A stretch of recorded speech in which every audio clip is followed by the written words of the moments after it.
আপনার ভাবতেছেন আমরা দেশে আছি, যদি ভাবেন তাহলে ঠিকই, আমরা কিন্তু দেশেই আছি। এই যে দেখেন, এই যে আমার বাড়ি, আর বাড়ি থেকে হাইটা যাইতে আমগো রাজধানী বিশকেক যাইতে লাগে আপনার 15 মিনিট। তো ফাইনালি আমি আর তুষারে হাঁটা শুরু করছি, দেখি কতক্ষণ লাগে আমাদের রাজধানী বিশকেক যাওয়ার লেগা। আর আমাদের গ্রামের নাম হচ্ছে আলামউদ্দিন গ্রাম। কিন্তু এই নামটা যে কী বৈশিষ্ট্য দিয়ে একটা নাম রাখা হয়েছে আমি নিজেও জানি না, কিন্তু মানে আসার পর থেকে নামটা শুনছি আলামউদ্দিন গ্রাম। কিন্তু গ্রামের বাড়িগুলো অনেক সুন্দর, অনেক বাড়ির সৌন্দর্যটা অনেক আমার শুনতে ভালো লাগে। যেমন প্রত্যেকটা বাড়ি দেখতে পাচ্ছি এত সুন্দর সুন্দর বাড়ি, মানে ওই যে যখন আপনার মোটু পাগলুর কার্টুন দেখতাম, তো ওই কার্টুনের মধ্যে এই যে এইসব বাড়িগুলো দেখতাম।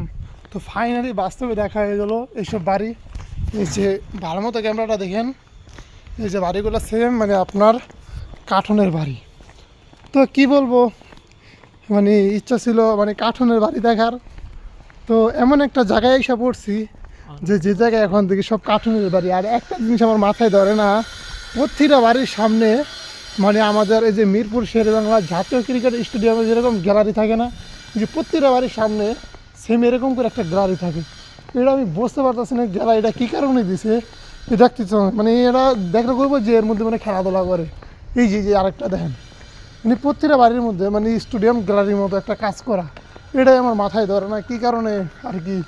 এই যে বাসার সামনে কি সুন্দর গাছের মধ্যে আপেল ধরে রয়েছে, কেউ খায় না। আর এই যে আপনারা ভাবতে আসছেন যে গাছ এটি মরে গেছে, কিন্তু এক্স্যাক্টলি না, এটি মরে নাই। মূলত এই তো 2 মাস আগে বরফ পড়ছিল, বরফের তুষার পড়ছিল। তো বরফের তুষারের কারণে মানে কি বলবো, এটি গাছের পাতা ঝুড়ে গেছে।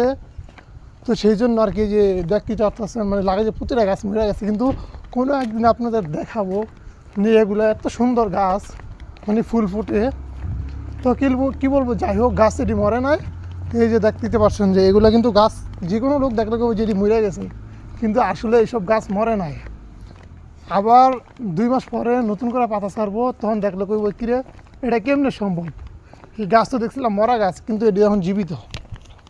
তো নেক্সট কোনো একটা ভিডিওতে দেখাবো আপনাদের মানে এই যে গাছ সম্পর্কে, মানে এটা নিয়ে একটা রিসার্চ করতেই নাই তো আমার ঘুমাইব না রাত্রেবেলা। এই যে গাছ আমারও মাথায় ধরে না, প্রথম আইছিলাম মতো যে গাছ দেখলাম যে জীবিত, এখন একদিন বরফ পড়ার পরে দেখি যে গাছ মইরা মুড়া টান হয়ে রয়েছে। তারপরে লগের ভাই বাদারে জিগেলাম কি দোষ গাছ তো মইরা গেল, কিন্তু কয় এটি মরে না, এটি জীবিত।